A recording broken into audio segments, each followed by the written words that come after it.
Inicialmente, eu gostaria de fazer meus agradecimentos. Agradeço a bolsa de pesquisa oferecida pela PUC-Paraná, ao programa de pós-graduação em bioética, a todos os seus professores com quem tive aula e colegas com quem estudei nesses últimos anos, e, em particular, a Escola de Medicina da PUC, que me deu todo o apoio para eu poder realizar esse trabalho. Agradeço também com especial atenção ao meu orientador, professor Tiago, que acolheu com muito carinho o tema dessa pesquisa, e as contribuições dos professores que estão presentes nessa banca, professor Eduardo, professor Alberto. Finalmente, agradeço o apoio de todos os meus familiares e amigos, e a todos que estão aqui presentes, Carmen, Alice, Rafael, Sofia. Eu gostaria, antes de começar, de trazer uma impressão sobre o problema que discutimos nessa dissertação, de uma forma que ajude a todos que têm interesse em se debruçar no texto da dissertação em algum momento. O método científico exige que puxemos cada fio do imenso novelo, desse conundro, de forma a construirmos fio a fio uma compreensão maior. Nossa dissertação ela é escrita dessa maneira, o que torna, inclusive, ela incompreensível se lida de forma linear, né? Então, eu pretendo apresentá-la hoje de uma forma um pouco diferente, eu espero surpreendê-los, pois faremos uma leitura a partir de uma gestalt aí que privilegia os achados de uma forma mais sistêmica, o que eu espero tornará meu argumento um pouquinho mais claro. Enfim, então comecemos propriamente dito.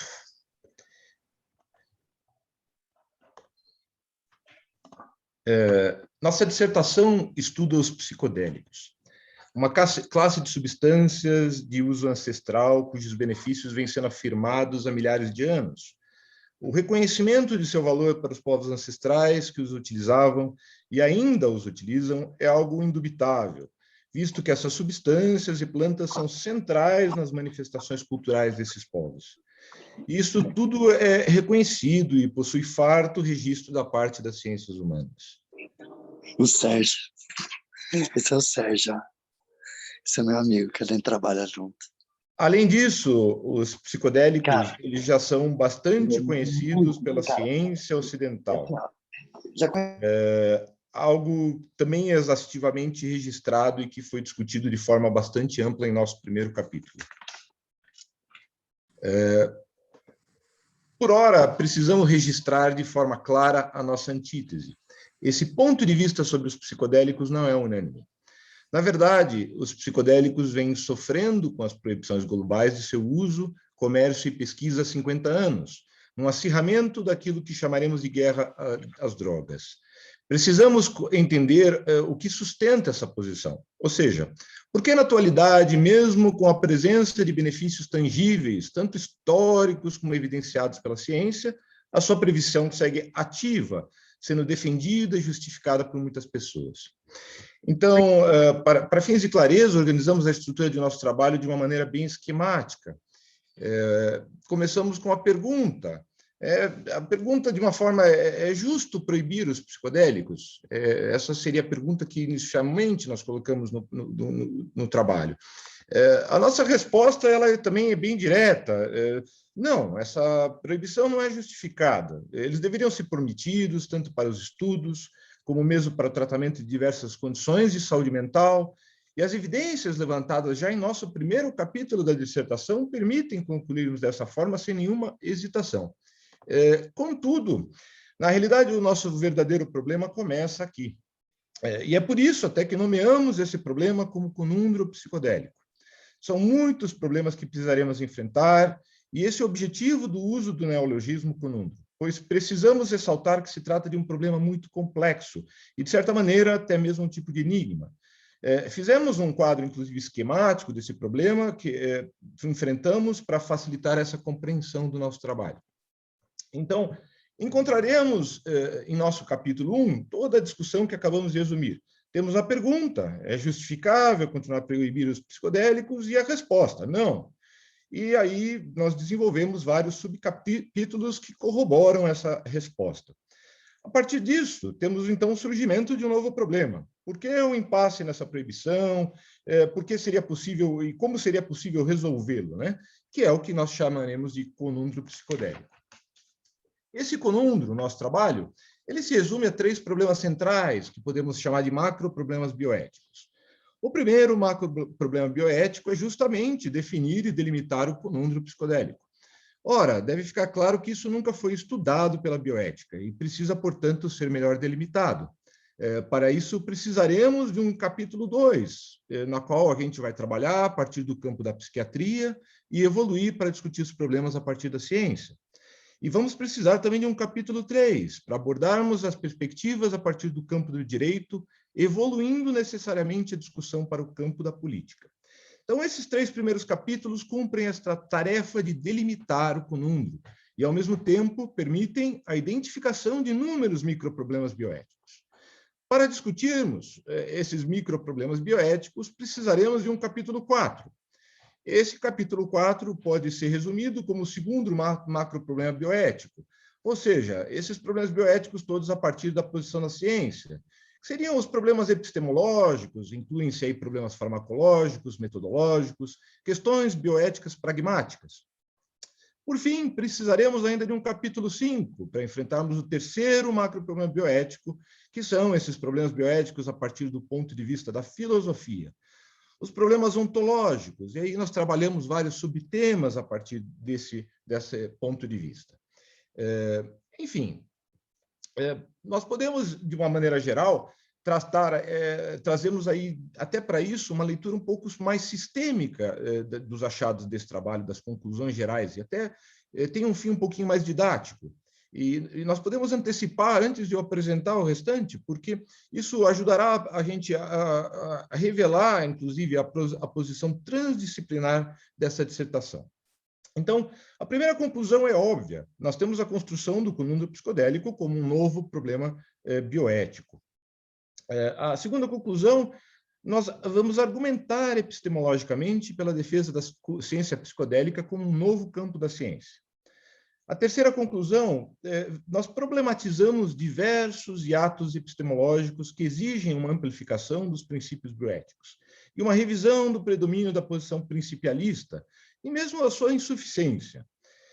O quarto item que a gente pode concluir e além de reconhecermos a existência de um dispositivo biopolítico que formaliza a estrutura racista e colonialista da guerra às drogas, há que se reconhecer que tudo é parte de uma guerra ontológica milenar subjacente. A partir do conceito de era axial, nós construímos uma nova posição compreensiva da relação entre a visão do mundo ocidental e diversos macroproblemas que incluem o problema do antropoceno, a crise global dos transtornos mentais e a guerra às drogas. Ou seja, a guerra às drogas, ela faz parte de uma guerra ontológica. E utilizamos a virada ontológica como um novo referencial filosófico para discutirmos esses problemas bioéticos que surgem a partir dessa nova posição. E a quinta conclusão, nós hipotetizaremos uma nova formulação bioética, mais apropriada para as demandas dessa nova visão ontológica.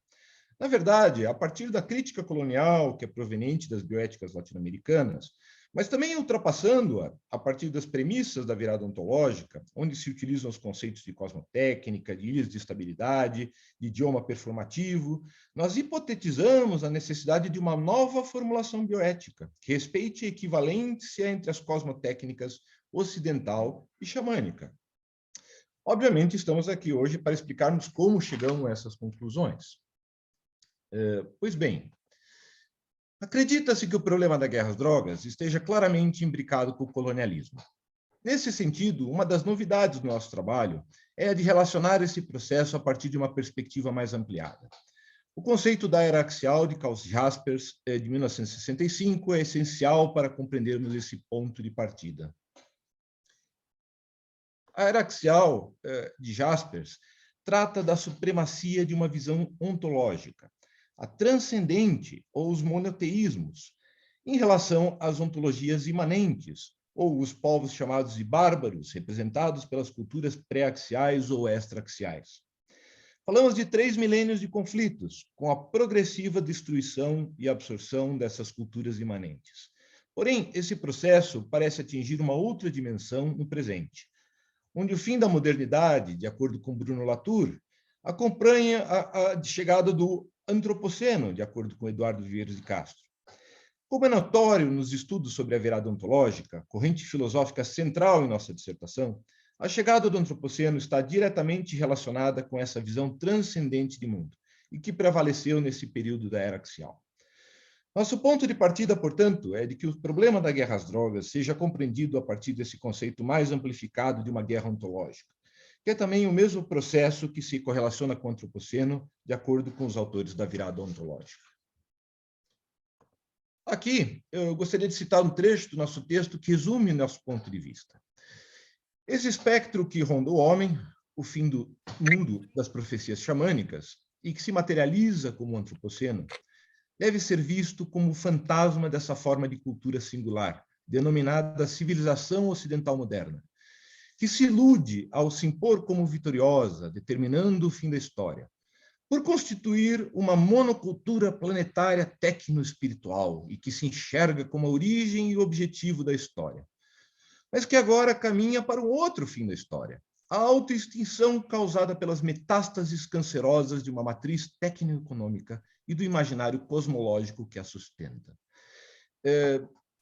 Esse trecho ele dialoga com Eduardo Viveiros de Castro, que, aliás, é quem afirma que, abre aspas, a disjunção ontológica entre imanência e transcendência inaugurada com a chamada era axial é traduzida externamente em uma guerra de conquista ou extermínio dos povos da imanência, da catequese dos pagãos à caça feiticeiras, dos colonialismos à globalização.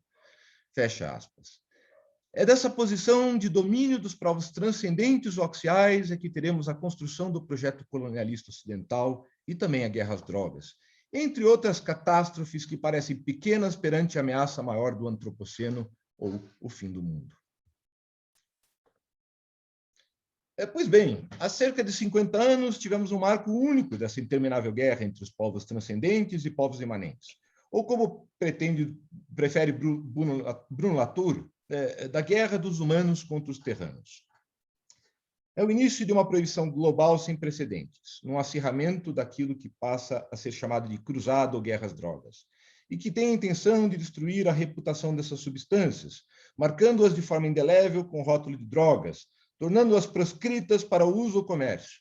E no que se refere à ciência, especificamente taxando-as de forma peremptória como substâncias sem nenhum valor terapêutico, pondo na época um fim a todos os estudos em andamento. Ainda que possamos entender o espírito do tempo e criticamente avaliar os excessos da contracultura, temos que entender que o processo que gera a proibição é muito anterior a este momento, em que ela efetivamente acontece. E, nesse sentido, a proibição desde sempre foi fundamentada sobre a mentira e a manipulação. Sabemos disso através de várias fontes. Primeiro, porque a ciência da época já não corroborava esse posicionamento de criminalização do uso de substâncias psicoativas. Mas, além disso, até mesmo alguns dos principais artífices da guerra às drogas admitiram. De fato, nos Estados Unidos, é aceito que a proibição foi utilizada como um instrumento político para o controle de grupos adversários, compreendidos como perigosos, como os ativistas negros e os militantes anti-guerra. Assim como no Brasil, ela foi utilizada e é utilizada para o controle racial, visto que a cannabis, a única droga com alguma penetrância no Brasil quando começou a proibição, era associada aos descendentes africanos, que a valorizavam a partir de matrizes culturais e religiosas. Porém, se a proibição foi absurda em relação à cannabis, algo que somente agora está sendo lentamente reparado, ela foi particularmente injusta no caso dos psicodélicos, porque as evidências positivas dos seus efeitos no tratamento de diversas condições da saúde mental já eram claras desde a década de 60. Portanto, com atraso de 50 anos, que nós podemos anunciar a chegada da ciência psicodélica. Estamos falando de um campo vibrante, com mais de 27 mil publicações listadas no momento pela PubMed, mais de 75 mil publicações, de acordo com o Google Scholar. Em resumo, o reconhecimento científico ele vem de acordo com aquilo que os povos ancestrais sempre afirmaram, mas agora, com a qualidade das evidências e com o zeitgeist atual, tudo isso já não pode continuar sendo ignorado e ressurge como um campo novo da ciência, algo que é defendido em nosso trabalho. De fato, o nosso trabalho é pioneiro em discutir e pensar epistemologicamente as ciências psicodélicas. Esse é, aliás, a melhor justificativa para termos escolhido a bioética como campo de referência para o trabalho. Há muitas definições técnicas e teóricas sobre o campo da bioética, mas nós gostamos particularmente de uma fala de Van Potter, um de seus epígonos, para quem a bioética trataria da sabedoria de como usar o conhecimento. Ou, conforme registrado suas palavras, a ciência é conhecimento, mas não é sabedoria. A sabedoria é o conhecimento de como usar a ciência e de como equilibrá-la com outros conhecimentos.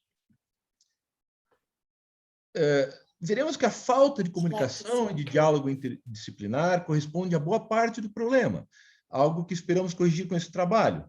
Mas isso não basta para explicar de forma plena o estado de coisas.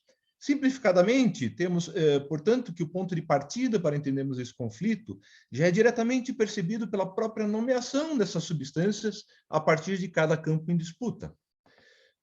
Veremos que, para a psiquiatria, essas substâncias são chamadas de alucinógenos, e seus efeitos compreendidos como perigosos e disruptivos, oferecendo riscos imensos para os seus usuários, mesmo que o seu uso associaria-se à condição de doença ou de risco de doença. Para o direito, essas substâncias são agrupadas sob o guarda-chuva de drogas. Interessa apenas saber que são proibidas por serem irremediavelmente danosas. Seus efeitos aqui serão sempre compreendidos como maléficos ou perigosos, sendo que mesmo seu uso, sua posse é injustificável e passível de punição criminal. Para o direito, é importante percebermos o contraste para com essa visão dos povos ancestrais, que utilizavam e utilizam essas substâncias há milênios. Para estes, essas substâncias são enteógenos, e o seu uso é central nas manifestações espirituais e na terapêutica desses povos. Da mesma forma, há dentro da ciência os que compreendem essas substâncias como psicodélicos, ou seja, como substâncias cujos efeitos complexos não podem ser reduzidos meramente aos paradigmas de alucinógenos ou de drogas. Mais do que isso, uma imensa quantidade de publicações e estudos vem demonstrando a potencialidade e mesmo a eficácia dessas substâncias a partir de alguns de seus múltiplos efeitos. Efeitos tais como o efeito de psicoplastógenos que eles possuem, na quais essas substâncias demonstram ter propriedades de neurogênese e neuroplasticidade. Elas podem ser usadas em conjunto com a psicoterapia, a partir do seu efeito de poderoso amplificador inespecífico do inconsciente, conforme Stanislav Grof, a maior autoridade viva no tema, para o tratamento, então, de diversas condições do eixo da saúde mental, naquilo que deve ser visto como um novo paradigma de compreensão e tratamento das doenças mentais, denominado psicoterapia associado a psicodélicos. É importante percebermos que, enquanto os paradigmas de alucinógenos e drogas definem essas substâncias a partir de uma ótica puramente negativa, o paradigma que a vê como enteógeno a compreende de forma respeitosa e potencialmente benigna, como um tipo de bênção ou manifestação do sagrado. Da mesma forma, quando falamos de psicodélicos a partir da ciência psicodélica, a conotação é predominantemente benigna, mesmo que profundamente respeitosa em relação aos riscos de seu uso, que existem, mas que não se encontram exatamente onde a psiquiatria tradicional acredita que estejam. Por exemplo, psicodélicos não são psicotizantes, ainda que a sua fenomenologia possua algumas similaridades com as fenomenologias associadas à psicose. Um fato, por exemplo, que vem sendo equivocadamente repetido pela psiquiatria. Em resumo, são paradigmas diferentes e são incomensuráveis. Portanto, é difícil que a gente consiga chegar num consenso a partir da própria psiquiatria sobre essas substâncias. Agora devemos voltar à mesma pergunta sobre o proibicionismo. Afinal, a nossa resposta ela está em franco desacordo com a moral proibicionista que vem prevalecendo há 50 anos. Mas, além do problema da incomensurabilidade entre esses paradigmas em disputa, há um problema maior, filosófico, e que pode ser percebido de forma resumida como um problema moral que perpassa todos os campos, e que pode ser simplificado a partir da noção de que uma moral derivada do pensamento ocidental vem prevalecendo de forma impositiva em relação a outras morais, naquilo que torna o nosso conúmero muito mais complexo do que simplesmente um problema da ciência. O que fundamenta essa moral do Ocidente?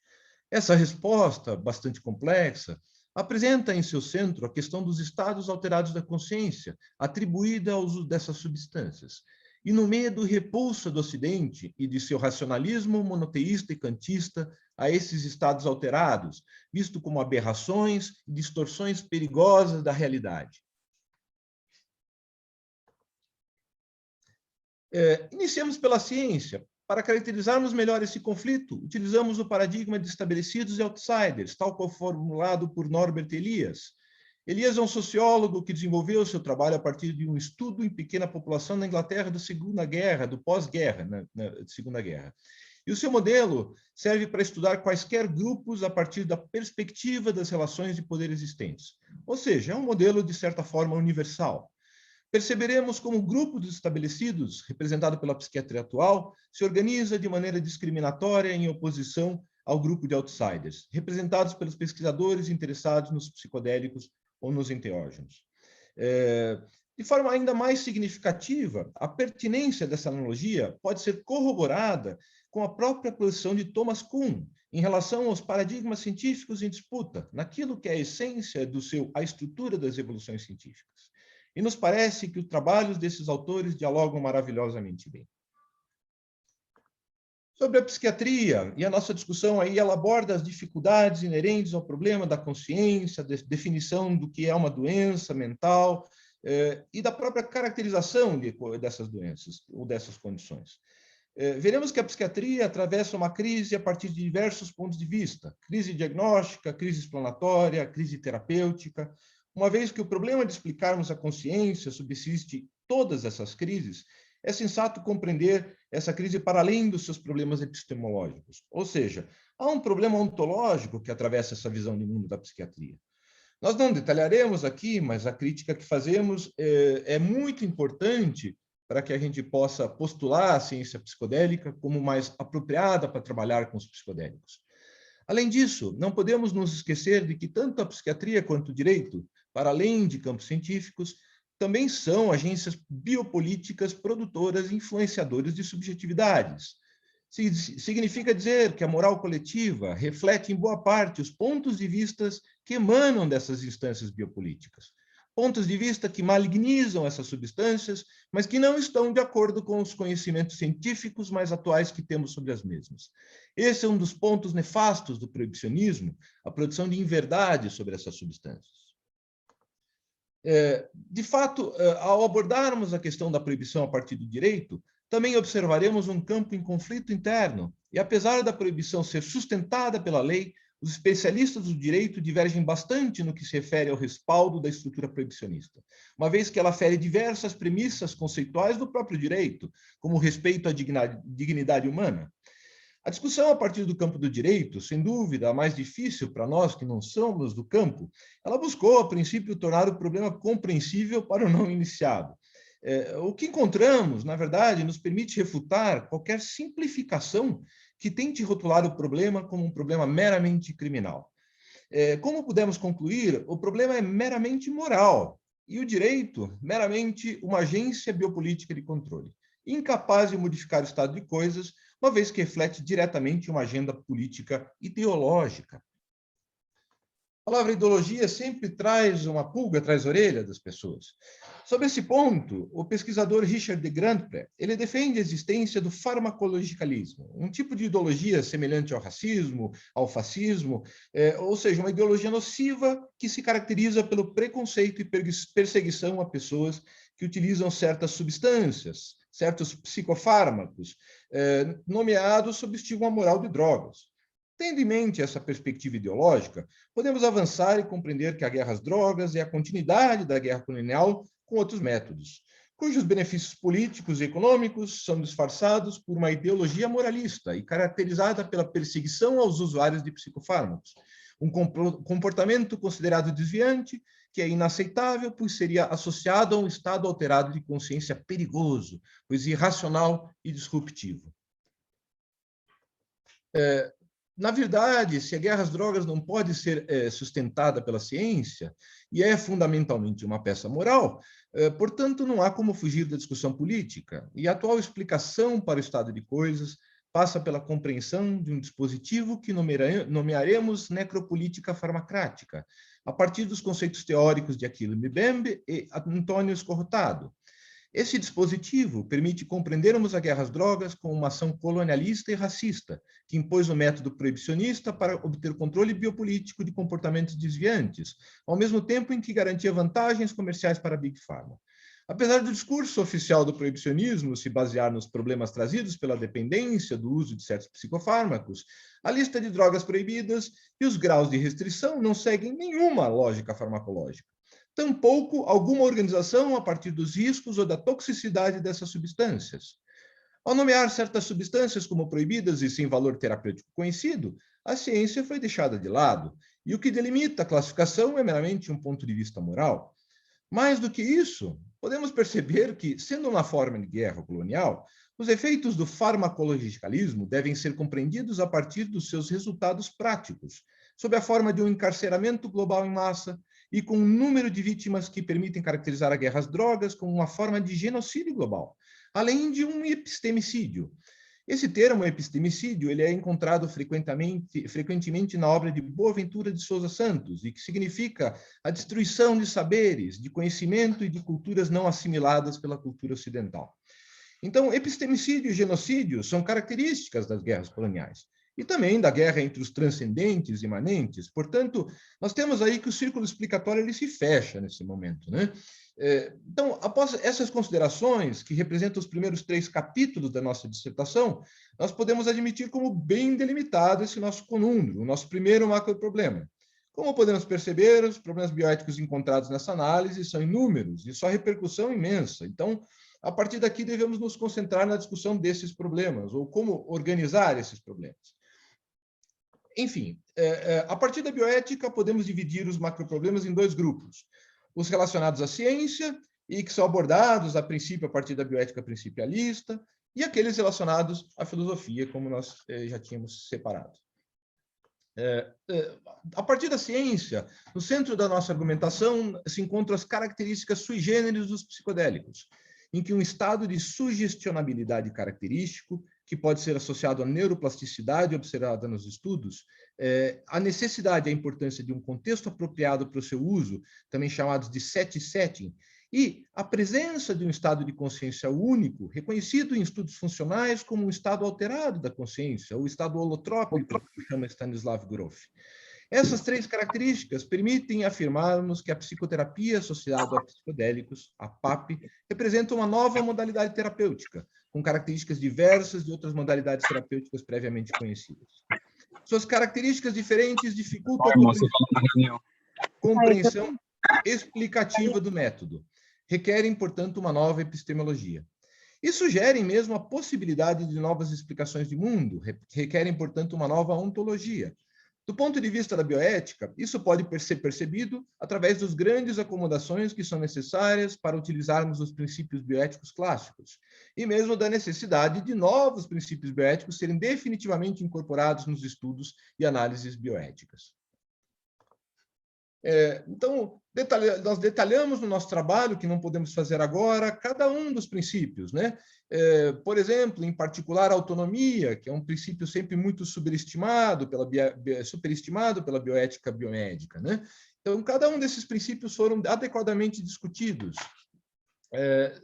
Também detalhamos a necessidade de usarmos outros princípios bioéticos para além daqueles princípios bioéticos tradicionais, como a precaução, a solidariedade e principalmente a vulnerabilidade.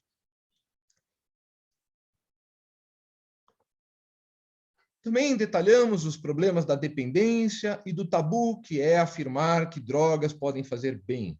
Ou melhor dizendo, que drogas são um conceito e um paradigma inapropriado, pois essas substâncias também podem trazer benefícios, para além de somente perigos.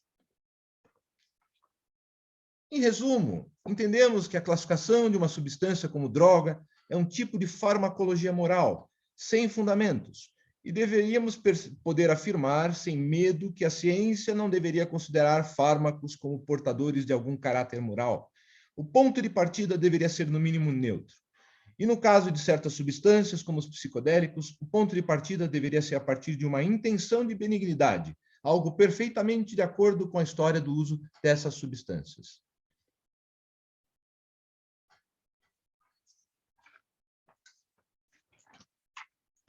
Até me perdi aqui um pouco na minha sequência.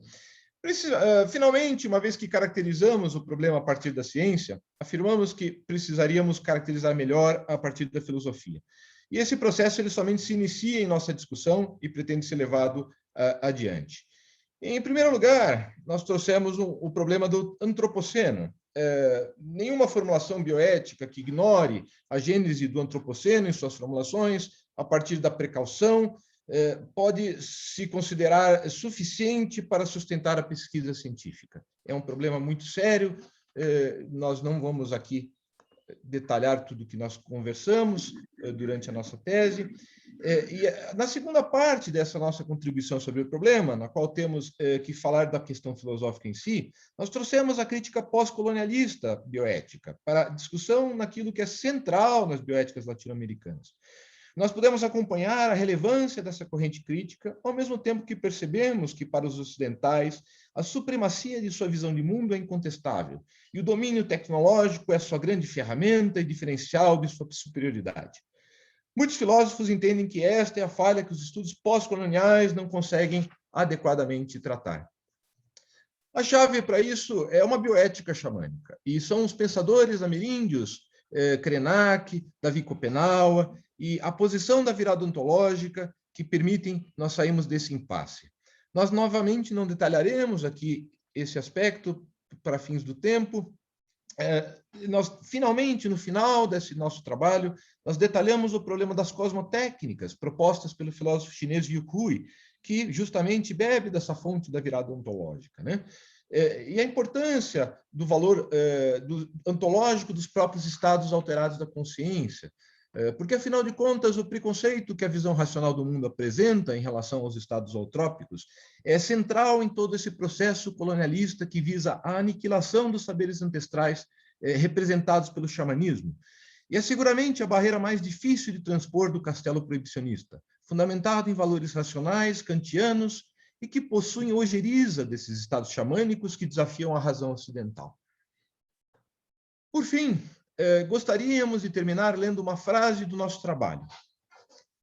Nunca é demais nos lembrarmos que um dos efeitos insuspeitos dos enteógenos é mudar a chave da percepção ontológica individual, colocando o sujeito da experiência no papel de navegador de uma realidade ontológica diferente da ocidental, em que a fenomenologia experienciada de uma unidade cósmica da consciência dissolve as ilusões da realidade egóica, alucinação central que sustenta a visão do mundo ocidental.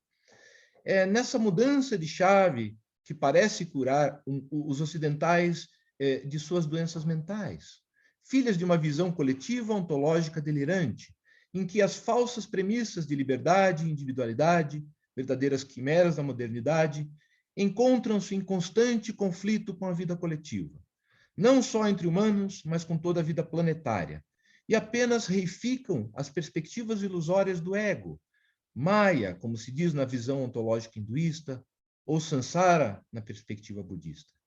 Não é à toa que muitos dos pacientes submetidos à terapia psicodélica apresentam experiências dissociativas durante seu tratamento, ou mesmo tenham crises de pânico ou de paranoia, tornando-se fantasmas na linguagem do xamã Yanomami. Afinal, é de uma dissociação da ilusão ontológica que estamos falando. Curar é transformar-se ontologicamente. E tal suposição parece tão absurda para a nossa visão do mundo ocidental quanto potencialmente revolucionária. É isso. Muito obrigado.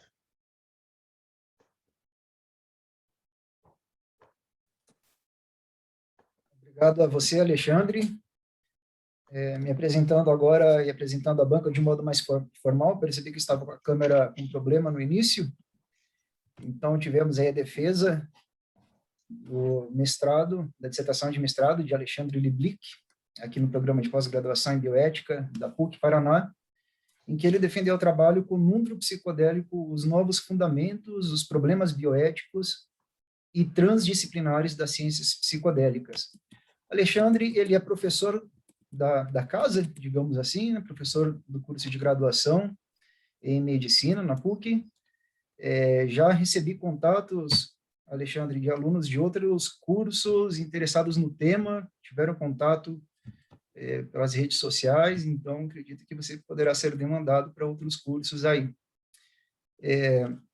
Então, o Alexandre ele já tem uma experiência importante nessa discussão, e o trabalho de dissertação e mestrado foi um modo de organizar e, claro, trazer um fundamento próprio, um olhar específico a partir da bioética.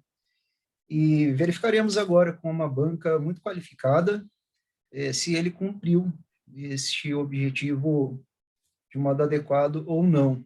Vamos deixar esse suspense.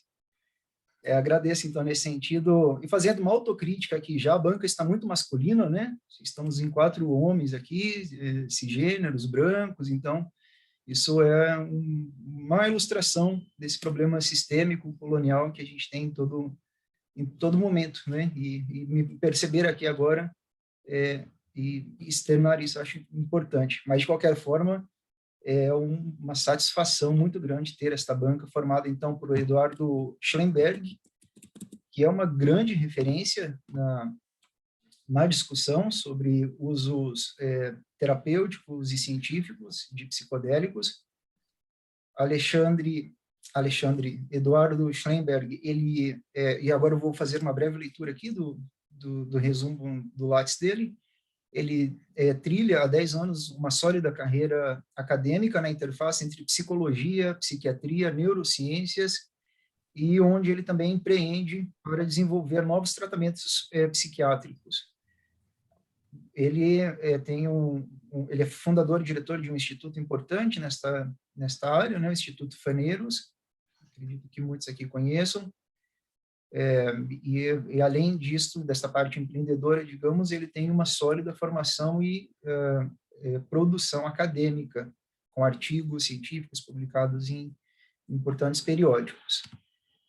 E a ideia de convidar, então, o Eduardo foi ter um olhar de alguém que está no meio do conúndrum, né? Que está vivenciando ali todas as forças, todos os ventos contrários e favoráveis deste problema nebuloso que o Alexandre tentou olhar a partir da bioética. E também teremos a participação aqui do nosso querido professor do programa de pós-graduação em bioética, professor Alberto Paulo Neto, que é filósofo de formação, de mestrado, tem um doutorado na área pela Universidade de São Paulo, a graduação dele é pela Universidade Estadual de Londrina, e o professor Alberto, ele tem experiência nas discussões dentro da filosofia voltadas mais à ética, filosofia política, atuando principalmente temas relacionados à bioética e direitos humanos, teorias da democracia, teorias da justiça, republicanismo, liberalismo político, filosofia, enfim, filosofia política no geral. E é uma grande satisfação tê-lo aqui, Alberto, para nos dar, então, uma perspectiva da filosofia mais tradicional, republicana, liberal, eurocêntrica, e, claro, a partir também das perspectivas outras que você vem estudando. Então, sem mais delongas, eu passo a palavra ao nosso convidado externo, professor Eduardo, para que, professor não, ele se refere como doutor, né? Porque é doutor, mas o empreendedor Eduardo, e entre outras coisas, doutor, muito bem titulado. Então, vai lá, Eduardo, aproveite esse espaço para, enfim, nos dar também uma aula. Obrigado, agradeço o convite. Ressaltar que não sou professor, acho que é importante fazer essa distinção. Não prestei concurso, não trabalho como tal, tenho muito respeito por todos os professores. A minha trajetória acadêmica, como você colocou, eu fui até o doutorado, pós-doutorado. A pesquisa científica sempre foi uma paixão e, essencialmente, durante o doutorado, posso dizer que eu realmente concluí que eu queria estudar psicodélicos. e que ia ser muito difícil fazê-lo por causa dos tabus e estigmas e do conundro. E aqui no Brasil a gente tem, talvez a gente possa dizer, uma porta de entrada para esse assunto um pouco menos estigmatizada, que é a ayahuasca, né, através das culturas indígenas e das igrejas, Santo Daime, União do Vegetal e Barquinha, que, por estarem fora da legislação proibicionista, eram uma entrada mais fácil, né, para um estudo acadêmico. Então, foi assim como muitos outros pesquisadores do país, se não todos, foi por aí que eu comecei. Então, no meu pós-doutorado na Unifesp, eu comecei a estudar as ondas elétricas do cérebro humano durante o efeito da ayahuasca. Isso me levou para Londres. Lá eu participei do primeiro estudo de neuroimagem do LSD, que a gente pode dizer que é um parente moderno das medicinas da floresta, das medicinas indígenas, né? O LSD é derivado de um fungo, uma molécula semissintética, é o psicodélico mais famoso do mundo. E dali, nessa excursão para o centro europeu, né, aprendi muito, realmente é um choque cultural, uma vivência muito forte. Eu fiquei um ano em Londres, cidade que acumula ali de 3 a 5 das 15 ou 20 melhores universidades do mundo. É algo que não tem precedentes. Nem Nova York tem, numa única cidade, tantas universidades de prestígio. Então, um universo acadêmico, intelectual e científico muito pujante, né? Mas fiquei um ano só lá, voltei para o Brasil e quis trazer para o Brasil algumas coisas que ainda não existiam no país, né? Então, a ciência psicodélica além da ayahuasca. Foi aí que a gente fez o primeiro estudo de MDMA, que inclusive serve para o Alexandre na tese dele como um estudo de caso muito interessante, né? Das várias facetas do conundro, dos estigmas e de como vários setores da sociedade operam muitas vezes seguindo de fato posições pessoais, moralistas, né, que não condizem com as normativas, e de se posicionar contra o conhecimento. Então, eu quero parabenizar o Alexandre. Achei a apresentação hoje muito, muito boa, muito afinada, muito fluida, uma sequência de raciocínio muito bem trabalhada. Então, acho que essa tese é um diamante, se não ainda lapidado, em processo de lapidação, né? Sempre há o que melhorar, né? Acho que esse é um princípio básico para a gente começar a conversa. Mas, no meu caso particular, e eu fico lisonjeado e honrado pelas frequentes citações no trabalho, fico muito feliz de ver que o meu trabalho tenha instigado outros pesquisadores e pensadores a levar isso adiante. A proposta que eu fiz em 2018, inclusive algumas sincronicidades, Alexandre, que eu adoro sincronicidades ou coincidências, né? Você mencionou um pouco do Grof. Eu sou grofiano, sou treinado, certificado pelo Grof. Grof completou 90 anos de idade ontem. E esse meu trabalho sobre a mudança de paradigma em pesquisa na psiquiatria através dos psicodélicos completa 3 anos na segunda-feira. Então, são algumas felizes sincronicidades aqui com a data da sua defesa, né? E esse trabalho a que eu me refiro, né, que é um artigo na revista Frontiers, ele está acumulando quase 80 mil visualizações, ele está no top 1% de downloads e de citações de toda a editora Frontiers, que mostra o quanto interesse tem nisso tudo, né? E eu acho que o trabalho do Alexandre e de vocês todos, né, porque uma tese nunca é só do proponente, é do seu orientador também, é do programa, dos demais colaboradores, é um trabalho extremamente um momento, né? A palavra em inglês seria timely. Eu não sei exatamente, não estou conseguindo expressar em português agora, mas o momento é muito adequado, né? E eu quero dar alguns exemplos, né? Então, a gente vê que de 2017 para hoje, o investimento em pesquisa nas substâncias psicodélicas, o investimento privado com finalidades lucrativas, subiu de 1 milhão para 300 milhões, nesse pequeno intervalo de tempo. Esses 300 milhões no primeiro semestre desse ano. O mercado farmacêutico está agora abraçando essa revolução que antes tinha começado na ciência. Então, acho que a gente pode dizer que até o ano passado havia uma transformação em curso, né, no pensamento científico e no estudo científico das substâncias psicodélicas. Nesse ano, isso passa a chegar ao setor empresarial da indústria farmacêutica, né? Uma outra coisa muito interessante que aconteceu nessa mesma semana. Eu estou com a aba aberta aqui, vou ler para vocês. Há 2 dias atrás, se não me engano, na quarta-feira ou na terça, mas foi nessa semana, foi lançado The Project on Psychedelics, Law and Regulation na Universidade de Harvard. O projeto de regulação e legislação psicodélica, né, no Centro de Law, Policy, Biotechnology and Bioethics. Então, assim, vocês estão literalmente na fronteira do conhecimento. A discussão a tese é extremamente relevante, ela é pioneira, ela está na frente, eu imagino, de outros países, né?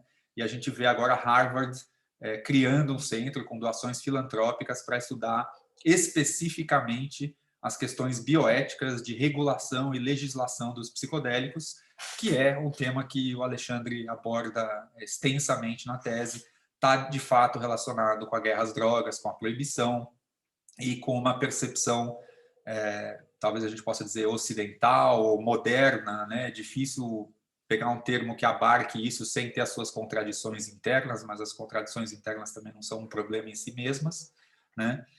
E, por fim, os avanços, né, contra a política proibicionista que vem acontecendo no mundo, até mesmo no Brasil, que ainda se coloca bastante conservador nesse assunto. A gente vê alguns avanços, né, legislação de cannabis medicinal avançando no Congresso, aos trancos e barrancos, às vezes mais lento do que alguns setores gostariam, mas avançando. E o fato talvez mais exemplar, né, a aprovação na Comissão de Segurança Pública da Assembleia da Califórnia pela legalização dos psicodélicos. E agora faltam 2 ou 3 passos até que o governador assine a legalização plena das substâncias psicodélicas no estado mais rico dos Estados Unidos, que, se fosse um país, seria a 6ª nação mais rica do planeta, né? O berço da internet e tantas outras tecnologias aí que fazem toda a diferença para nós hoje. Então, a gente está, de fato, passando por uma transformação imensa. Eu acho que a dedicação do Alexandre e todos os temas que ele traz na tese são muito bons. Eu gostei muito de ver a tabela no começo dessa apresentação, com as várias sequências e as várias áreas do conhecimento que compõem esse conúndrio psicodélico. Eu tinha sentido falta disso na versão anterior, né? Então, a gente vê também essa evolução do trabalho, isso é muito, muito gratificante de acompanhar. E eu acho, em última análise, que, de fato, toca nessa questão do que é a realidade, né, e qual é o papel da ciência no reconhecimento e na legitimação e de estabelecer, né, o papel da ciência como espada da verdade, né, o que é real e o que não é real, né? E a gente vem de um processo aí de 300 anos, aproximadamente, né, desde Newton, Descartes, Galileu, em que a ciência ela drasticamente modificou o pensamento humano, modificou a sociedade humana, a vida, a tecnologia, todo o progresso acelerado, e agora a gente se encontra num estado de choque, né? Fez também, se não essa semana, a semana passada, fez quase 50 graus no norte do Canadá. 50 graus Celsius. Mais um índice, mais um recorde que a gente vai rapidamente acumulando e registrando sobre a emergência climática. E a emergência climática sendo esse fenômeno que desafia, inclusive, o pensamento científico, ou a gente pode dizer, talvez, o pensamento moderno, né, como definido pelo Latour, que o Alexandre bem cita, que eu gosto muito, né, que coloca que a essência do pensamento, da visão de mundo dos chamados modernos, é a separação humano-natureza, né? Cultura é uma coisa, natureza é outra, e que a natureza seria objetiva e que a gente pode estudá-la com o método científico. E esse método, sem dúvidas, ele oferece possibilidades de valor inestimável, como, por exemplo, as vacinas para a Covid, que nos afeta nesse momento. Não há outro campo do saber humano capaz de nos entregar nessa velocidade, com esse grau de eficiência, de segurança espetacular que são essas vacinas, né? Eu acho que é necessário ainda reconhecer isso. A gente está talvez tão aflito com a questão política e as dificuldades de vacinação, que não acontecem apenas no Brasil, mas quando a gente olha para o fato científico em si, é fabuloso. Eu me lembro, há um ano atrás, preocupado, lendo matérias dizendo que vacinas não chegariam em menos de 2 anos. Né? E a gente está exatamente, quando deu 1 ano de pandemia, pelo menos quando ela chegou na Europa, para os chineses um pouco mais, né?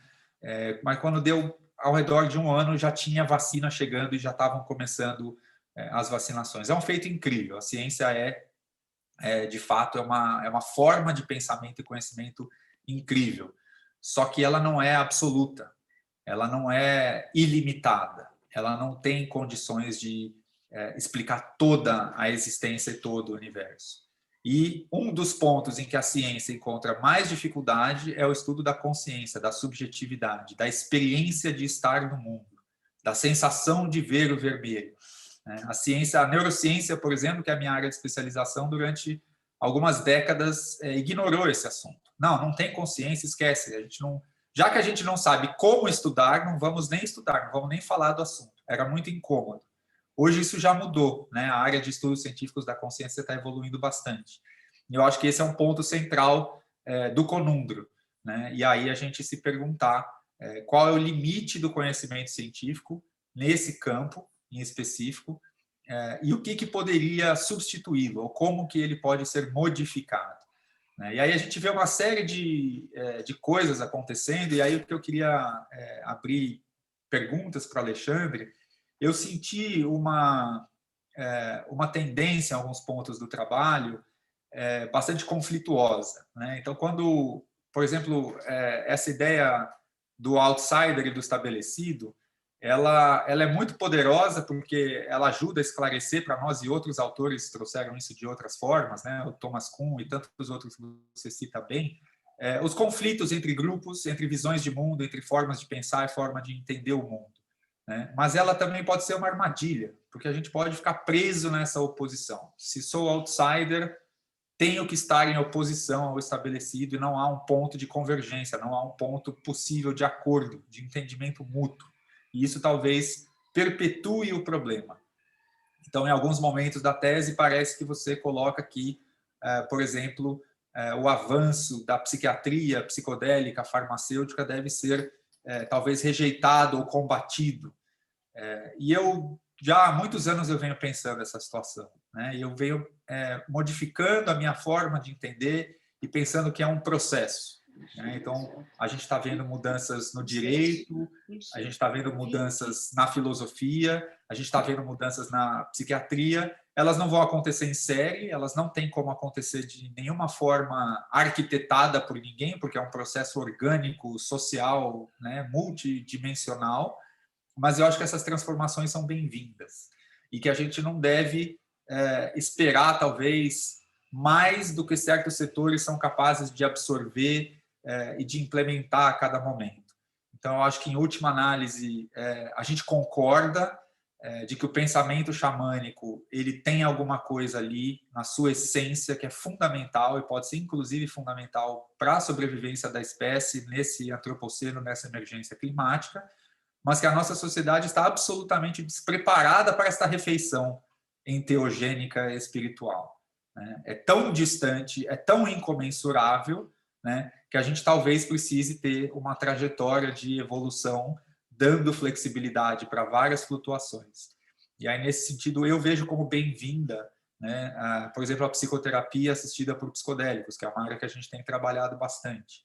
E para você tratar um paciente que sofre de transtorno de estresse pós-traumático, por exemplo, ou também depressão ou dependência química, não necessariamente seja necessário, não, ia ficar ruim a frase, né? Não necessariamente ele precise passar por uma virada ontológica. Apesar de que aqueles que passam por isso possivelmente podem ter ganhos maiores e mais sustentáveis e mais duradouros. Então, eu acho que ainda existe espaço para a psicoterapia e para a medicina psicodélica, mesmo dentro da visão de mundo dos estabelecidos. Né? E isso está acontecendo. Né? E aí, só que aí a gente não sabe que direção que as coisas vão tomar. Né? Então, agora, esse grande investimento da indústria farmacêutica nesse setor tem causado, ao mesmo tempo, esperança, otimismo e receio e preocupação. porque a gente sabe como funciona a indústria farmacêutica, a gente sabe de inúmeras das suas falhas e de suas práticas e atitudes e modelos de negócios antiéticos.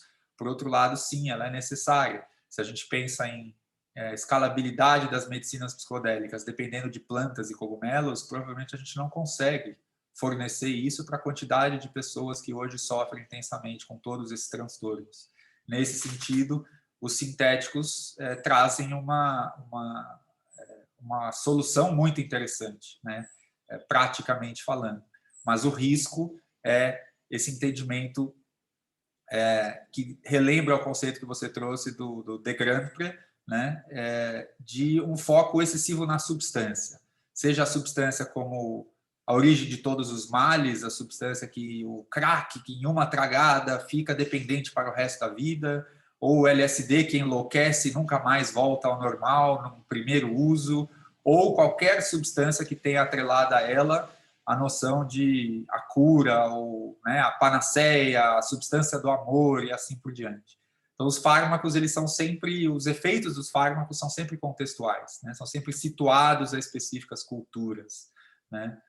E não necessariamente também tudo aquilo que cabe dentro do xamanismo para um povo tribal, coletivo, como os Yanomamis ou outras etnias indígenas que fazem uso dos psicodélicos ou enteógenos ou medicinas da floresta. Lembrando que a maioria desses vocábulos são não indígenas e a gente está projetando isso neles, inclusive xamanismo, né? São formas nossas de tentar entender o que eles estão dizendo, né? E, por fim, algumas discussões muito interessantes que eu andei tendo com a professora Aline Costa, que também está fazendo um trabalho sensacional nessa área da virada ontológica, da antropologia, do antropoceno, das visões de mundo, não com esse foco específico no conúndrio psicodélico, mas ela tem me trazido esse olhar, me ajudado a pensar essa questão de que a gente precisa, na verdade, ou a gente deva buscar a coexistência e a convivência entre distintas ontologias,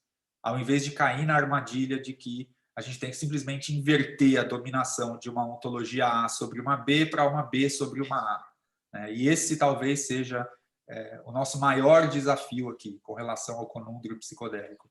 É como enxergar e conviver com essa multiplicidade toda que agora passa a existir. Ela já existe, na verdade, né? Inclusive, a gente tem hoje, por exemplo, o uso recreativo de êxtase proibido, a gente tem uso dissimulado terapêutico, nas chamadas terapias underground, a gente tem as pesquisas científicas, em breve a gente vai ter os tratamentos regulamentados, normativizados pela biomedicina, a gente tem o xamanismo, e essas coisas todas estão evoluindo, estão entrando em contato umas com as outras, né? E essas ontologias elas vão passar a conversar. E aí que eu acho que eu chego na minha conclusão. Em vez de pensar em guerras ontológicas, e guerra disso, e guerra daquilo, e contradição, e briga entre estabelecidos e outsiders, a gente abrir espaço para que essa diversidade possa emergir e que esse diálogo de ontologias possa acontecer. Aí eu acho que a gente vai finalmente desfazer ou evoluir esse conúndrio psicodélico. Perfeito. Muito obrigado pelas considerações. Eu acho que o modelo que eu trago, ele é justamente o modelo do embate, né? E eu proponho desde o começo que o modelo tem que ser um modelo de debate, né? E nunca um modelo de embate. Mas é interessante quando a gente pensa na própria desproporção de poder entre os estabelecidos e outsiders, isso o próprio Thomas Kuhn ele fala, né? Então você tem o embate também porque existe uma desproporção muito grande. Então a energia que vem de um lado contra o outro lado é muito desproporcional. E a gente percebe isso indiretamente na tua própria tentativa de fazer um trabalho sobre o tema, né? Quer dizer, vem uma energia de dizer não pode fazer. Quer dizer, os estabelecidos eles funcionam realmente de uma forma e nesse contexto, né? Então, eu acho que nesse sentido é interessante a gente fazer uma comparação com a física quântica e a física convencional, né? A física quântica ou a física da relatividade não fez desaparecer a física newtoniana, ela continua existindo, né? Então, da mesma forma, a psiquiatria continua existindo. Mas é interessante que quando se trata do problema da consciência, ou daquilo que talvez os psicodélicos tragam para a discussão, parece que a psiquiatria não dá conta de discutir. Seria a mesma coisa que você discutir o problema da relatividade com a física newtoniana. Então, é nesse sentido que eu acho que a incomensurabilidade acontece, né? É possível que a psiquiatria, de fato, tente colocar esse método dentro dos seus moldes, mas é muito interessante a gente perceber que quem normalmente traz isso a partir da psiquiatria, ou tem muitas pessoas que estão estudando isso aí, que tem uma visão que eles vão conseguir fazer um salto daqui a algum tempo que não dá nenhum tipo de fenomenologia, mas que vai resolver a depressão. Ou que é o efeito glutamatérgico, ou que algum tipo de mágica vai acontecer com algum sal que substitui a experiência, né? E o que a gente tem, na verdade, é que não, é a experiência que modifica a condição no mundo. Então, se você pensar a partir desse tipo de visão, não existe muito como você adequar o pensamento, né, de um paradigma antigo com esse novo paradigma. É, aos poucos, a tendência é que o novo paradigma prevaleça. Ele vai, aos poucos, tornar parte da própria psiquiatria rediscutida, né? Então, eu acho que isso é esse processo que vai acontecer. E a partir do momento que o embate também deixar de existir, né? Então, acho que as previsões de embate que a gente encontra aí em toda a dissertação, e quando eu falo em guerra ontológica, isso tem só nos precaver em relação ao tipo de forças que a gente enfrenta quando a gente fala que tem que acabar com o proibicionismo, por exemplo. Nós estamos falando de forças que são sistêmicas e que há 3.000 anos buscam uma mesma direção de comportamento. E eu acho que, nesse sentido, até um objetivo futuro de eu continuar trabalhando no tema é discutir, do ponto de vista de uma tese, a importância dos estados alterados no centro dessa discussão. No fundo, é isso que está realmente sendo colocado, né? Qual a validade ontológica e ética de um estado alterado, né? Se isso é um estado alterado, isso não pode ser bom, né? Quer dizer, eu acho que existe esse é o lugar talvez mais difícil de toda essa discussão. Mas os paradigmas em disputa não tem. Se um paradigma é mais compatível com o que acontece, e parece que o paradigma da ciência psicodélica é mais compatível do que o paradigma da psiquiatria, ele vai prevalecer. É só uma questão de tempo até esse processo de transformação acontecer. E, claro, tem um lado ruim, talvez esse outro paradigma vá trazer ou se afasta de algumas coisas positivas da psiquiatria e assim por diante, mas aí é um jogo de forças, né? Eu acho que isso vai alguns anos, vai algumas gerações até que essa transformação aconteça, né? Enfim, eu espero ter respondido, pelo menos, como é que eu entendo aí a questão. Muito bom, Alexandre, obrigado. Eu acho que essa vertente mais recente, extremamente promissora, mas também controversa, de retirar a psicodelia dos psicodélicos, né? Em inglês eles estão chamando de non-psychedelic psychedelics, que inclusive tem um filósofo no Twitter falando isso é um oxímoro horroroso, né? Psicodélico significa manifestar a mente. Se não manifestar mais a mente, não será um psicodélico. Chame de outra coisa, e daí estão criando esse termo de psicoplastógeno, que é exatamente isso, é a tentativa de, a partir dos psicodélicos, modificar essas moléculas para chegar em algo que cure a depressão sem induzir nenhuma experiência de modificação de consciência. Eu acho que para a depressão, para o transtorno de estresse pós-traumático, para as coisas que estão sendo pesquisadas com os psicodélicos hoje, vai fracassar.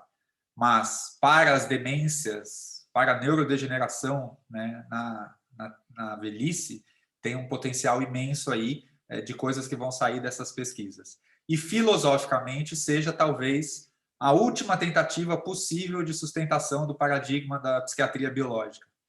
E se isso fracassar, e isso vai levar ainda 5 a 10 anos para chegar em pesquisa clínica, fase 3, como já está hoje o MDMA, nesses próximos 10 anos a gente vai ter visto algumas centenas de milhares tratadas com o modelo psicodélico, né? E se lá na frente ainda essa última tentativa fracassar, vai ser o momento que a gente vai estar vendo essa consolidação da mudança de paradigma que você diz. Então, acho que essa tentativa desses pesquisadores, apesar de me estarrecer, ela é muito bem-vinda, porque é bom ter alguém testando se isso é realmente, de fato, possível.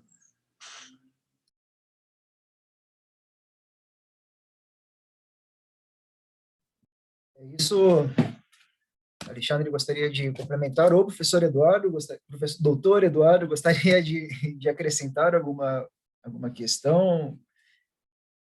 Não, tá ótimo, foi um prazer. A gente podia ficar aqui muito tempo falando, é melhor a gente parar para mudar um pouco o canal, dar voz aos demais.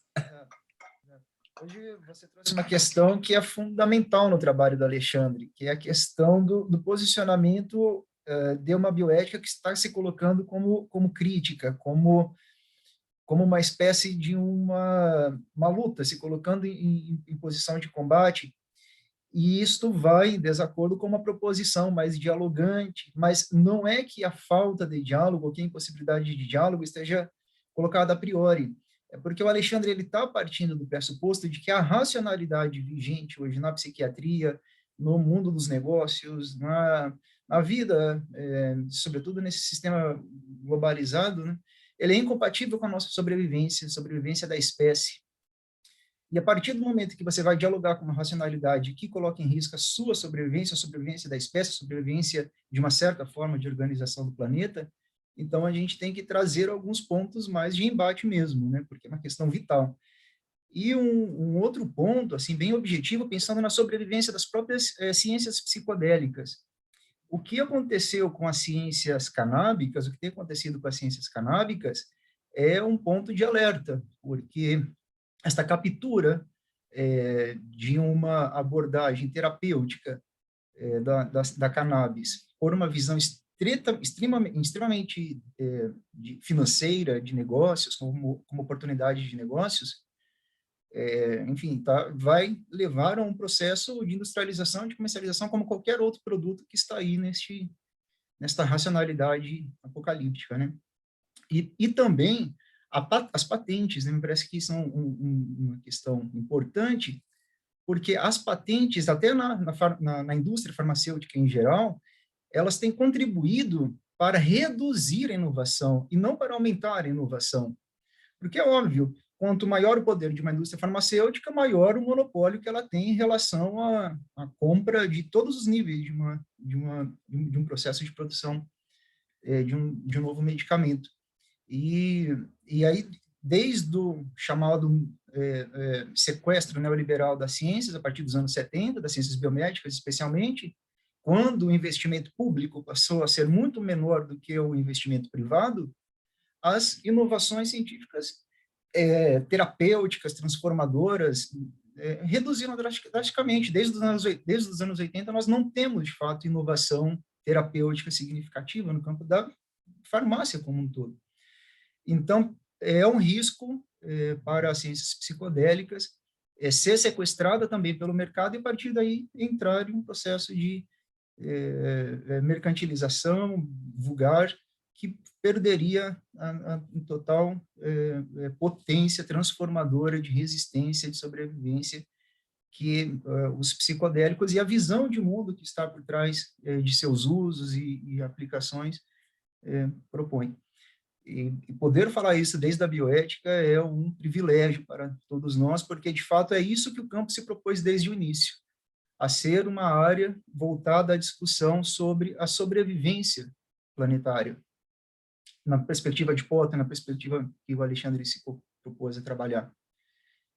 E me parece que, evidentemente, ele não resolve nada, mas ele traz luz aos problemas, né, e mostra como ou por onde podemos caminhar para enfrentá-los. É um prazer, um privilégio, Eduardo, tê-lo como interlocutor. Muito obrigado, novamente. Obrigado. E passo, então, a palavra para o nosso avaliador interno, Alberto Paulo, nosso filósofo, nosso parceiro aí também desde a qualificação. Se o Eduardo não é professor, eu também não sou filósofo, porque eu sou somente professor da área de filosofia e ética, mas agradeço. Tá bom, ok. Ainda estou distante desse nível aí. Bom, primeiramente eu gostaria de agradecer o convite tanto do Thiago, do Sérgio Alexandre, para participar dessa banca, junto com o Eduardo. Eu aprendi muito, né? Como o Thiago foi me apresentando, não é a minha área de pesquisa relacionada às ciências psicodélicas, mas obviamente a parte da bioética me interessa muito, né? Ou seja, como você dialogar com esse conundro.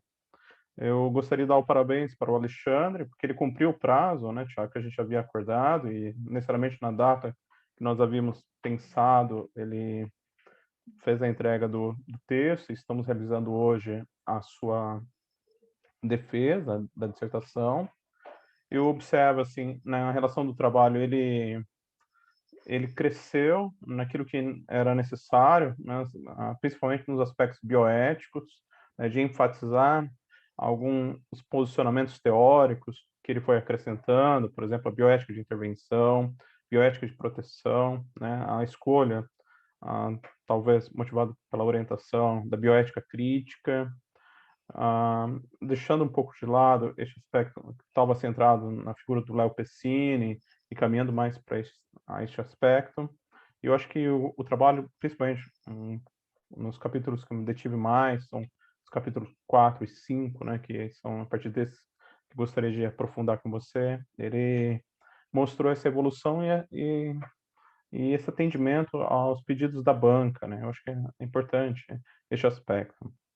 Bom, diante daquilo que você expôs, Alexandre, eu gostaria de fazer algumas considerações que, como o Eduardo colocou, ainda precisam ser polidas, talvez, precisam, talvez, durante essa parte da arguição, até mesmo na apresentação eu percebi isso, né, que é dar maior ênfase a alguns aspectos bioéticos, né, e que até na apresentação você não mostrou tanto, né, e que a minha pergunta é o seguinte: eu observo que está muito bem fundamentado a discussão sobre as ciências psicodélicas, né, utilizando o conhecimento de psiquiatria, da área de antropologia, direito, mas nós temos que não não ter uma postura de embate, mas embora seja necessário em alguns momentos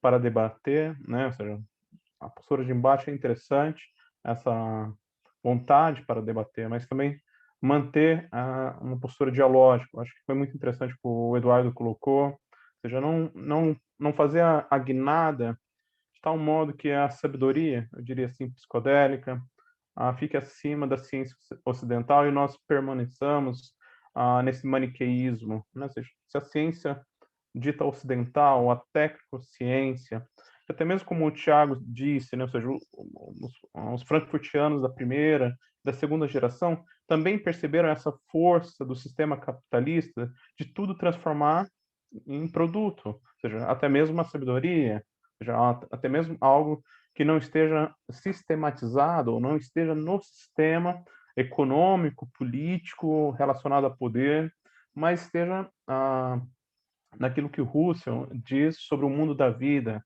ou seja, esteja no mundo das relações vividas, em que as pessoas transmitem valores, práticas, ao qual nós chamamos de cultura, né, não um aspecto culto, mas um aspecto vivencial.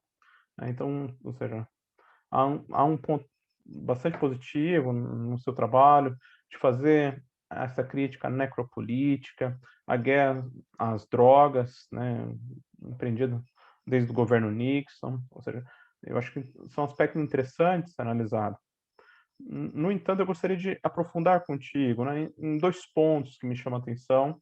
Primeiro, no início, quando você fala sobre a escolha da bioética, de chamar o resgate da bioética poteriana, e eu acho que você acerta no algo que talvez esse diálogo possível, né, entre as ciências psicodélicas possa representar aquilo que Potter pensou como uma nova forma de sabedoria e que não deixa de ser científica, mas que tem elementos a serem valorizados que se perderam na sociedade contemporânea, na sociedade hiperativa, né, ou a sociedade cansada, como diz o Byung-Chul Han, né? Então, talvez alguns elementos que você observou na bioética poteriana pudesse ser mais enfatizado como uma forma de sabedoria, né? Eu acho que é um aspecto que poderia ser resgatado nos dois últimos capítulos. Essa seria uma primeira questão. Uma segunda questão que você abre, quando você vai falar do marco teórico bioético, está sobre o princípio da dignidade humana, mas ele se perde no texto, assim, ele não tem ele ele não te ajuda a concluir junto, após a análise da ciência psicodélica, com ainda compreendendo a importância do princípio da dignidade humana, né? Esse é um segundo ponto. Um terceiro ponto, né, e que me fez pensar bastante, né, o Eduardo comentou também, sobre a virada ontológica, né, algo que me desperta o interesse, né, até mesmo o termo que você utiliza do Karl Jasper, né, a era axial. Recentemente, o Jürgen Habermas, ele resgatou essa discussão, né, principalmente discutindo sobre pós-secularismo, né, tentando pensar esse processo de integração das religiões no espaço público, né, da diversidade religiosa também no espaço público. Hoje se discute a questão da pós-secularização. E ele resgata essa perspectiva do Jasper, da era axial, né? O livro dele é Pensamento Pós-Metafísico 2, né? Em que a proposta é desenvolver uma capacidade de integração, que ele chama de pós-metafísica, que envolve a superação de uma ontologia, de um caráter relacionado ao ôntico, ao ser, né? Mas talvez não seja isso que você se referiu ali na virada ontológica, na guinada ontológica. E um dos momentos que eu observo, que você também está implícito ali, uma certa, assim chamada guinada linguística, né? Você cita o John Austin, ou seja, a análise que se fez a partir do Círculo de Viena e de outros autores, né? John Searle, sobre o significado da linguagem, né? Então, você até cita o livro do John Austin, né? E que Wittgenstein, né, ou seja, nesse círculo, que inicialmente eram cientistas, mas que buscaram, filósofos, cientistas, deter a sua atenção sobre o significado da linguagem, né, e promover o que é chamado a virada pragmática, ao qual, por exemplo, Jürgen Habermas propõe uma teoria do agir comunicativo, né, e ainda observando nesse binômio sistema, mundo da vida, que parece que é um pouco, embora não seja referência de Jürgen Habermas, um pouco que você está dialogando, ou seja, a nossa consciência, talvez de ocidentais, talvez esteja cindida entre uma forma sistemática, dita científica, metódica, de interagir, e uma possibilidade que é vivencial, né, daí resgatando novamente a figura do Edmund Husserl, do mundo da vida, ou seja, onde as relações elas são compartilhadas, e que daí me parece interessante para que você coloca na abordagem sobre a virada ontológica, quando você chama atenção para os povos xamânicos, né, ou seja, o uso de determinadas bebidas e tal, né, psicodélicas, seria ali onde você observa essa possibilidade de uma análise bioética, né, e nessa bioética, quiçá a ser chamada psicodélica, podemos pensar assim. E um outro fator que você olhou para as bioéticas latino-americanas, e você até cita, mas eu não observei como você faz esse fechamento, né, esse final de conversa, sobre a questão da vulnerabilidade moral. Ou seja, a que sujeito você está olhando a questão da vulnerabilidade moral? Tá? Então, seriam essas considerações. Não sei, eu me sinto muito feliz de participar dessa banca, né? Eu aprendi muito, né? Tanto no momento da qualificação sobre essa temática. Eu acho que tem diversos elementos aí que me chamaram bastante atenção, mas eu gostaria de discutir contigo, né, a partir das suas respostas, daquilo que você foi compreendendo, estes aspectos, assim. Maravilha, então, vamos ver se aqui eu não me perco nisso tudo, mas a primeira questão que diz respeito até à questão da bioética do Potter e sobre os caminhos, né, possíveis para a gente desenrolar a conversa, bom, não há dúvida que esses temas que todos aí, a princípio que o professor estão colocando, eles são realmente mais do campo da filosofia E justifica-se que eu continue estudando, isso de repente vira uma tese de doutorado, porque tem uma quantidade enorme de pontos de vista a serem discutidos aqui. Mas o que eu trago de uma certa proposta de onde procurar isso aí é justamente no trabalho do Andrew Pickering, quando ele fala em idiomas performativos. Então, a gente tem que ficar bem claro que não há hierarquias, na verdade, nesse sentido entre as formas de pensamento. Elas são diferentes cosmotécnicas, né? Como diz o Yuko. Então, eu até diria que o que dá para a gente colocar como motivo de a gente se preocupar com a visão ocidental diz respeito a um dos princípios bioéticos, que é a precaução. Justamente a partir da análise do princípio da precaução que a gente percebe como essas ilhas de performatividade que separam a cosmotécnica xamânica da cosmotécnica ocidental podem ter valor, porque o xamã está fazendo uma avaliação de precaução na sua obra, na sua profecia, que é mais sensata do que muitos dos pontos de vista e posicionamentos dos cientistas. Nesse sentido, essas ilhas de estabilidade, né, que a gente entende que parecem ser confiáveis, elas se demonstram frágeis, né? A precaução que a gente percebe a ciência tendo sempre está dando problema, né? Então, esse trabalho do Pickering ele é muito interessante, porque ele permite a gente valorizar realmente a cosmotécnica a partir do seu posicionamento, mas ele permite também que a gente perceba que não é necessariamente a visão ocidental ela é sempre superior. Não, no que diz respeito à precaução, claramente nós estamos atrasados, no que diz respeito à nossa conexão do mundo, claramente nós estamos equivocados, né? Então, acho que assim, o trabalho ele abre essa perspectiva, mas é uma coisa que tem que ser aprofundada melhor. A gente vê um pouquinho no segundo ponto, que foi comentado, por exemplo, a questão da dignidade, né? De fato, sempre pode se abrir mais isso, mas no próprio capítulo do direito eu falo muito sobre como a dignidade tem importância, né, para o pessoal do direito, para estipular as próprias normativas, quer dizer, a dignidade é um valor central para eles, então talvez devesse ter trabalhado um pouquinho mais ao falar da bioética, né? Mas, enfim, eu acho que a questão filosófica, com certeza, ela merece ser aprofundada, né? Um dos terceiros pontos que foi colocado a questão do próprio Habermas, né? Tem um pesquisador brasileiro, o Moisés Pinto Neto, que escreve recentemente sobre justamente alguns dos posicionamentos dos filósofos da atualidade, o Deleuze, o Habermas, a posição em relação essa visão da virada ontológica, né? É onde que eles não conseguem, a princípio, ou eles deveriam abrir mão de algum ponto. Mas é muito interessante que a virada ontológica ela vem em todos os campos, né?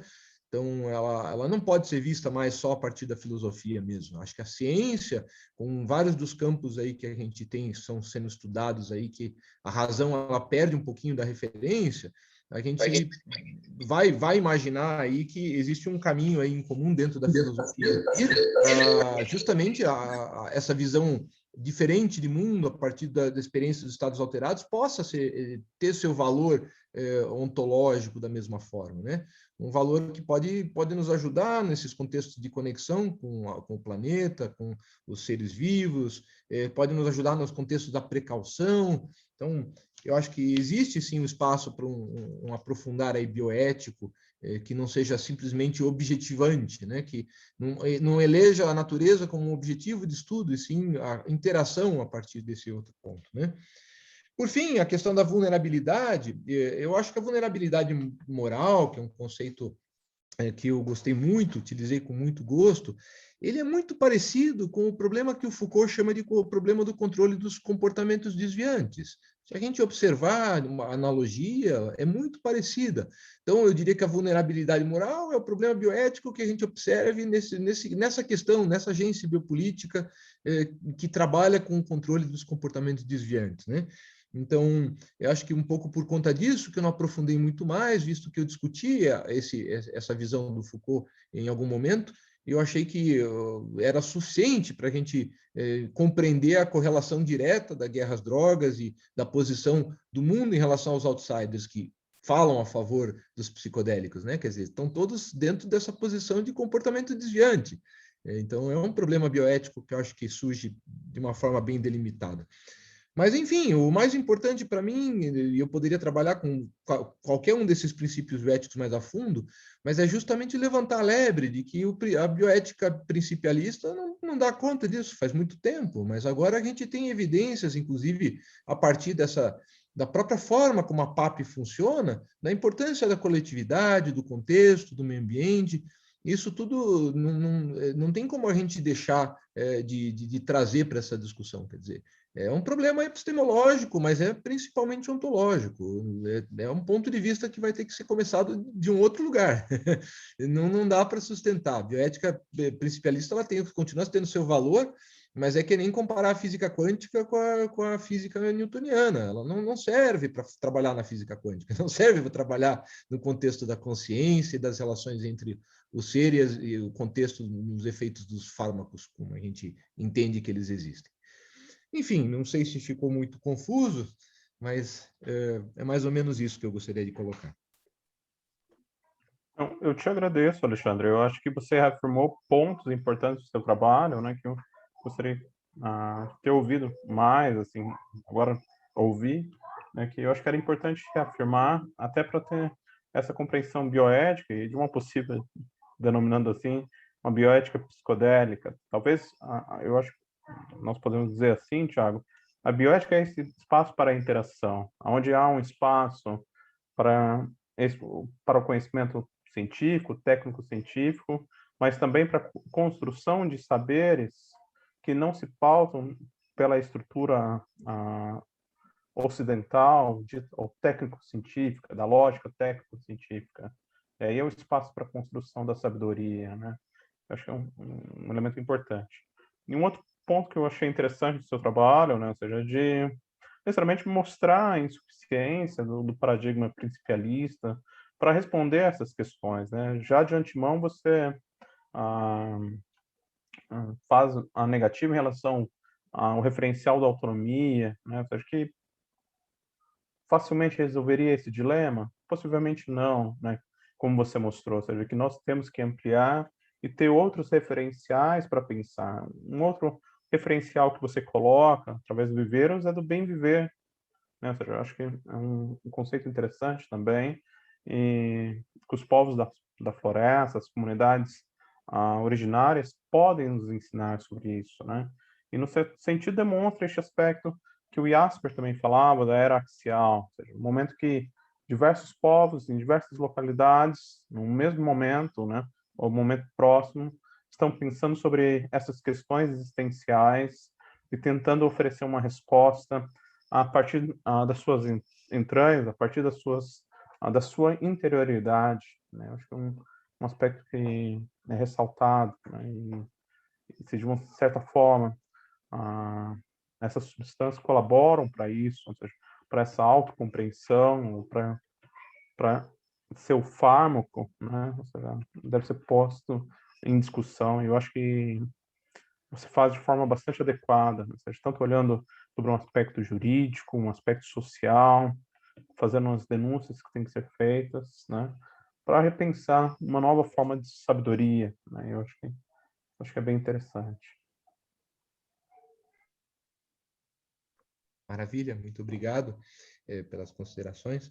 Enfim, eu acho que esse é o meu primeiro exercício do ponto de vista do pesquisador, né? Então, é evidente que eu tenho noção que foi um trabalho imenso, um trabalho que talvez um pouco desproporcionado para alguém que está fazendo o primeiro exercício, mas isso também reflete muito a minha vontade, meu interesse no tema e a necessidade da gente realmente progredir. Eu acho que esse é um campo inacreditável que nós estamos falando sobre um tema que não tem nada escrito sobre o tema praticamente, né? Então isso é uma coisa que por si só já valeria o esforço, né? Mas enfim, é o primeiro, virão outros. Eu tenho certeza que eu vou melhorar ainda. Eu acho que é um ponto interessante, né? Modéstia sua, o pessoal precisa conhecer o seu trabalho, né? Um trabalho extenso, né? Eu acho que tem 420 páginas, 177. 77 páginas, né? Vai, coragem, 500 páginas. Ou seja, é extenso e tanto nós três aqui nos debruçamos, e também eu acho que os amigos e amigas que você convidou, te ajudou a ter uma leitura crítica, eu acho que é bem bacana. E talvez, né, na questão que eu havia pensado sobre a questão da vulneração moral, ou seja, são vulnerados aqueles que são impedidos de usufruir dessa possibilidade, né? Ou seja, são barrados aí pela via estatal, jurídica, criminal, né, e social também, de usufruírem dessa possibilidade. Aí esses são os vulnerados, né, já aqueles que são tirados a oportunidade daquilo que é suas tradições, daquilo que talvez seus terapeutas possam lhe oferecer, e infelizmente no estado de coisas que nós vivemos, ainda seja impossibilitado, né? Mas acho que você está rompendo essa barreira, né? Você está no momento, como o Eduardo foi posicionando, né? Ou seja, de derrubar mais uma barreira, né? Acho que é interessante. Maravilha, muito obrigado mais uma vez pela atenção, pelo tempo. Muitas páginas mesmo, mas enfim.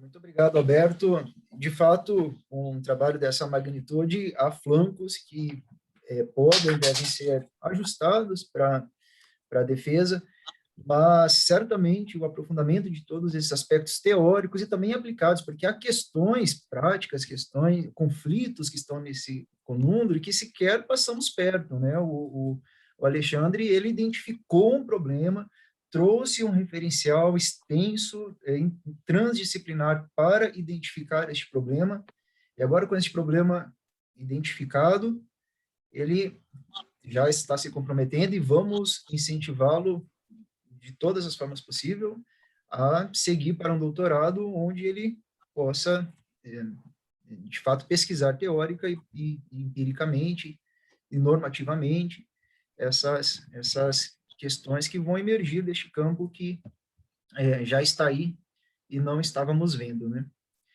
Então, Alexandre, eu não tenho questões a mais a te colocar, apenas reconhecer mesmo sua competência, seu compromisso, seu fôlego.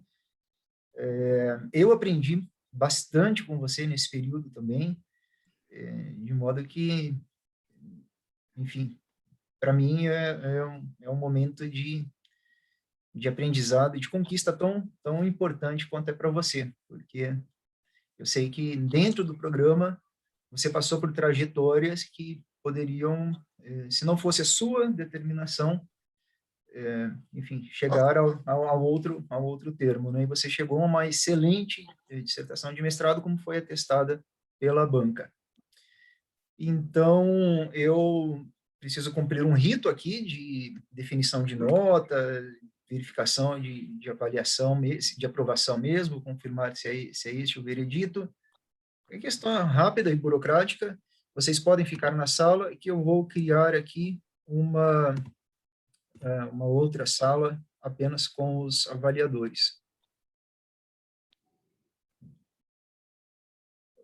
Deixa eu ver aqui.